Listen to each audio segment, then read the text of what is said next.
Alright, good evening, ladies and gentlemen, and welcome back to a little bit of Wacky Wednesday Metal League Madness, hosted by CSO. I am your casting host, I am Silencer, and joining me is none other than... Kratos. Welcome, Kratos, good to have you here. For change, and I think it's the first game of this King of the Hill series. On this Wednesday night, there are only two casters, and unfortunately Dark Angel had to tap out. He's got work tomorrow, so he did relinquish his crown, but I think the crown therefore goes to DeathlyPants. And DeathlyPants, unfortunately, in this series, the casters did choose Ice and Chrome as our next matchup. So in the top right, playing his normal race, his natural race upon which he plays ladder, is DeathlyPants in the right neon green, and bottom left as the Protoss is Voltacus representing Red Dragon Gaming. It's playing his off race as Protoss, in order to make it a bit fair, it's Voltacus. Yeah, and I think just speaking on that a little bit, that's really the only way we thought this matchup would be fair. DeathlyPants is a Gold 1 player, I think, if I'm not mistaken. He's a Gold 1 Terran, going up against a Masters player. Now, keeping in mind that Voltacus is a Masters Terran player, but has decided, well, thankfully decided to play off race in this game just to make the matchup a little bit more even and a little bit more well balanced. Of course, there's the mechanical knowledge that goes into, the play style, but yeah. Also, just to, Volt, CSO's got a very good relationship with Voltacus, and he's always been a great pillar of the community, willing to help out wherever he can. So I think in order to make give us some fun, he's decided to go off race. Also to give DeathlyPants some training. So yeah, let's see what we can get out of this game. But I think it's going to be fun no matter which way we go. I love it already. A Masters player is a Masters player. Yeah, DeathlyPants going for a bit of a cheeky thing here. I mean, he's got the SCV scouts into Voltacus's main, and he's dropped the refinery. He tried to drop the second refinery, and we'll continue to try build on the first Vespine. Yeah, and we'll get the almost successful gas block on the first geyser. Is that not a Protoss move in order to do a gas block conversion? I don't think I've ever seen a Terran player do that. I love it. This is what we've come. This is really what we've come to expect from this series of sort of the Wacky Wednesday Metal League Madness. I love it. And well, there we go. We've Voltacus in return drops the pylon. No cannon to support it, but you're gonna block my gas. I'm gonna drop a pylon. There we go. I think fair is fair. Fair is fair. It's a good gold trade. I mean, like Voltacus is 100 versus 75 gold trade. So good trade there, all in all, for DeathlyPants. I mean, DeathlyPants didn't really finish the refinery, but not a bad right, so trade. the liquor comes out from DeathlyPants. I'm sorry, I'm trying to keep a straight face.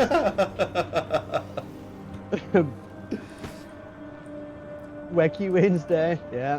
Right, so finally got rid of the Terran trying to steal the gas, and are we going to get back to some normal playing Starcraft here, or are we going to have something else completely ridiculous? Well, I think, coming out from Voltacus to start with, this is a fairly standard Protoss player. Not really a standard Terran player with the Widowmine going down immediately in the natural, just to protect from that Adept. But I mean, the Adept being a fairly standard play, the Adept gets done actually. Almost melted. Very well played for Voltacus there, faking out the shade. You were saying, Kratos, sorry, just I got a bit overwhelmed by the excitement. I thought that was quite clever, putting down the Widow Mine there just as a bit of defense. Not something I'm used to seeing ever. I love the trash talk coming out of Voltacus here. I mean, he managed to bait out that Widowmine shot and instantly just says easy in all chat. Yep. We see there's another Widowmine buried in by DeathlyPants in the main. As Voltacus is now dropping another 2-3 gates. No? How many gates? 1, 2, 3. Alrighty, so we're going mass gate and double. Only a single forge. Okay. So single forge going down, and what's it? 6 gate, yeah. 6 gate with the third nexus going down for Voltacus here. I think play is fairly evenly matched here in terms of well, just in terms of the macro game, but if we look closely at the worker and army counts, I mean, Voltacus is 42 workers to DeathlyPants is 30, and army count, Voltacus down 10 to 21, so Voltacus is at a bit of a disadvantage here. I think playing the opponent knowing he's not going to go for any aggressive play here and just really playing out the macro game. I mean, it's a very, it's an on-time macro game, third going down. To me, it looks like he's going to just, from Voltacus' side, he's going to go the macro to try and get that economic. He's warp gate down. Oh, he's going to try and do a drop. It's a good scan coming out from DeathlyPants.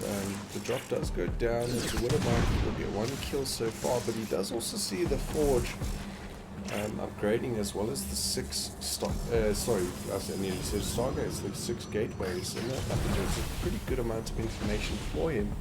And really, just the probe kills with the Metamons are a little bit of an extra. Yep, I think was that more of a scout? Okay, wow. Okay, I think it was more of a scout. You know, the Waterman shots are just a bit of an added extra. He will see the third as well with the medivac. So really, just. Nice information for DeathlyPants here. I'm not sure how he intends to follow this up. He is at a massive army, or rather supply deficit, almost totaling 40. So Voltacus with that, we'll see. Well, Voltacus won't see much, to be honest, but as to assume at this point. DeathlyPants is dropping the scan, so he's obviously expecting some sort of counter attack. And eventually DeathlyPants decides to drop the wall. I was about to comment on the fact that there is no wall in place. Yeah. Okay, we've got a couple of Marines. We've got 1 tank on the high ground, but there's no... You would expect maybe two to 3 tanks maybe on the low ground to offer support if he does push him with the Stalkers. Yeah. I mean, there's 1 tank on the high ground, but that's not nearly enough. That's not nearly enough at this point. DeathlyPants not too far behind. I mean, it's 10 supply behind on army count, and with those 2 siege tanks on the high ground, researching +1 weapons, he's going to go for an aggressive drop here, it seems. Not in a terrible position, despite being behind on army supply, or despite being behind on supply in general. In general, if he can actually get into the mineral line or into the Protoss bases, yeah, if he gets into the Protoss, into the mineral line, he can potentially do a bit of damage. There's only 2 Stalkers on patrol. We see Voltacus dropping, obviously, pylons for more supply. Yeah.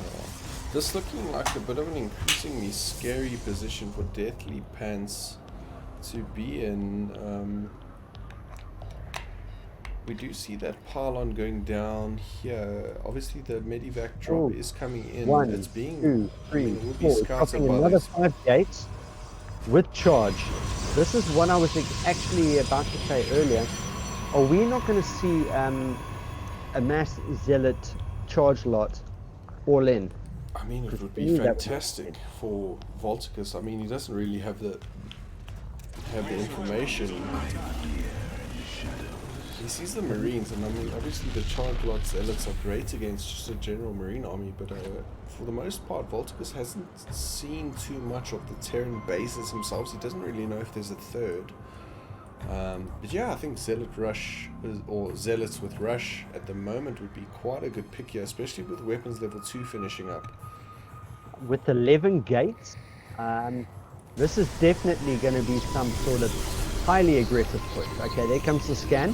I mean, it could be, but by the same token, you know, Voltacus is on 4 bases. He's quickly saturating that 4th, and the worker count is, you know, phenomenally in the favor of Voltacus here. Really just playing the macro game really well, maxing at the right timings, and DeathlyPants is quite far behind in maxing himself.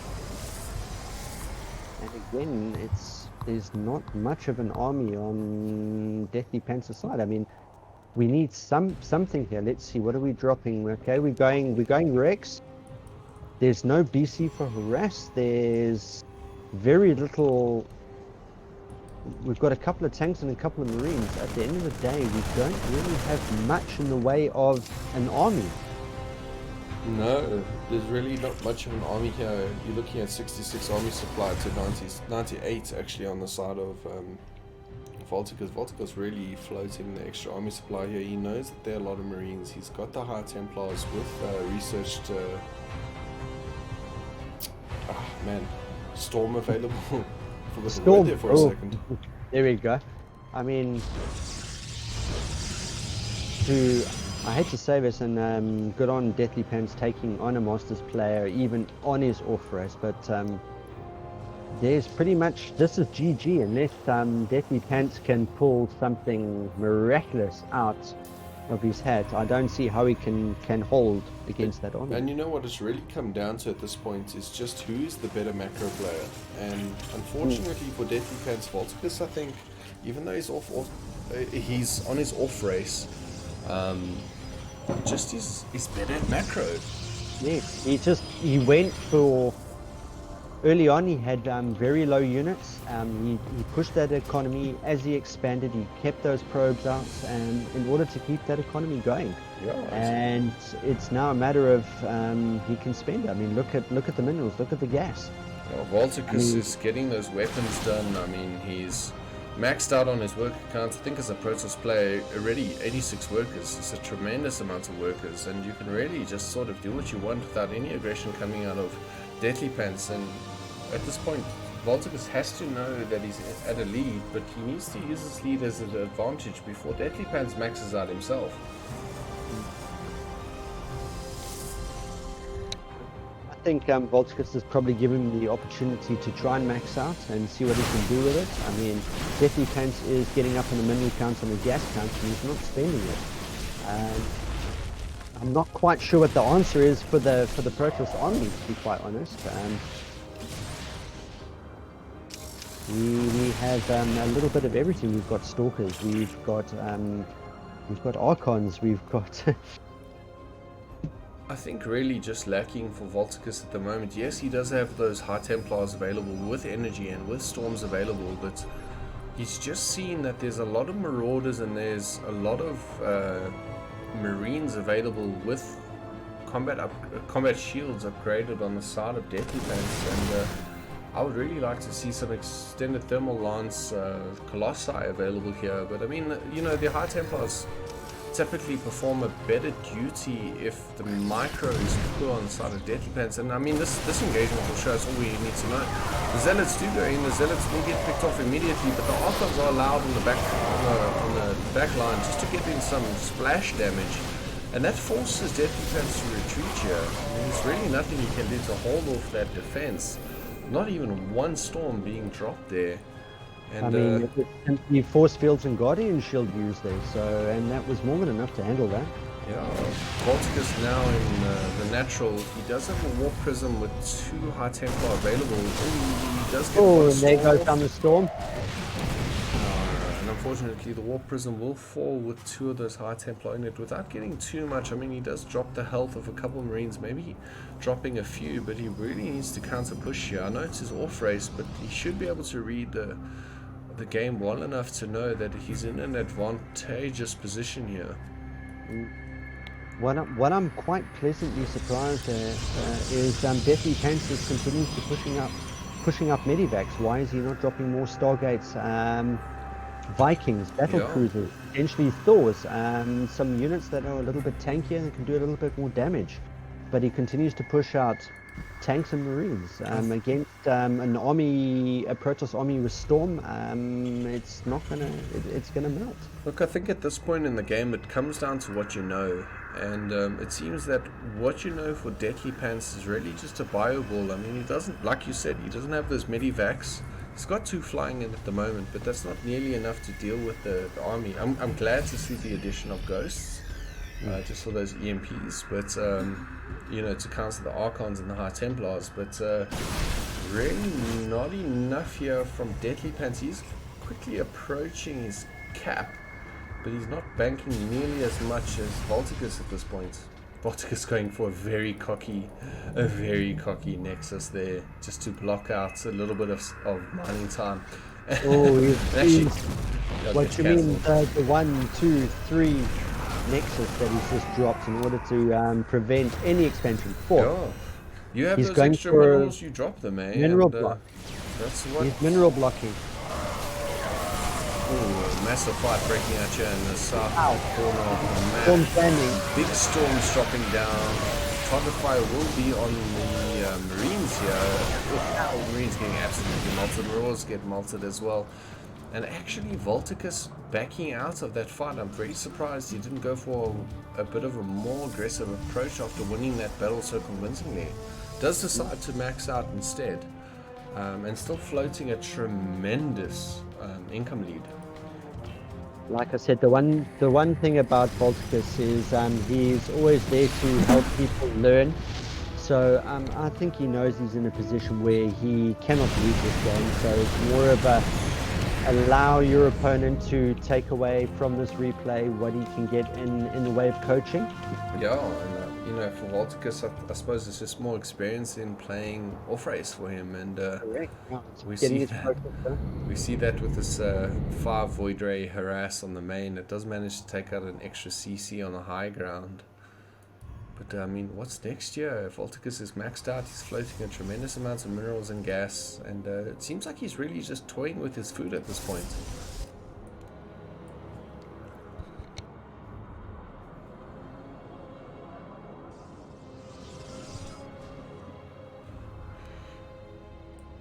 Bit stagnant here, but Voltacus just starving DeathlyPants of possible expansions. He's essentially just starving him out. He cannot expand because he's going to have to using the Void Rays to take out any anti-air defense. Nice micro. More turrets going down, but the SCVs do get the SCVs on the gas that just mined out will go down as well, and that's not a bad 6 SCV push or pickle for Voltacus here, and he will manage to take out the CC as well. There's nothing really on the side of DeathlyPants to answer. He does move out his army at the moment, but that should be more than enough time really for Voltacus to move these Void Rays out, and that's exactly what he does. Okay, we're going to bring some Liberators in to see what they can do, but it's not enough. That armory is so low, it's researching the vehicle weapons level 3, and he doesn't see that. It will burn out though by the look of it, and it does. Oh, before it completes. Just complete dominance here from Voltacus. This planetary fortress down on the 4th will fall as well, with a number of SCVs going down. We didn't see it, but on the side the Protoss 8 probes will fall as well, but I think the lead at this point from Voltacus is just too much really for DeathlyPants to bear. His army does move up, but I mean these storms are available for the High Templars, and I'm not sure if DeathlyPants those storms do fall and they just absolutely shred the army. As you know, I'm a Zerg main, and I hate seeing Storm fall, and glad to see that it works just as well against Terran. Oh, and that will be the game, and Voltacus really taking it quite convincingly. I mean, it drew out to 18.5 minutes, but Voltacus showing complete dominance there really over DeathlyPants.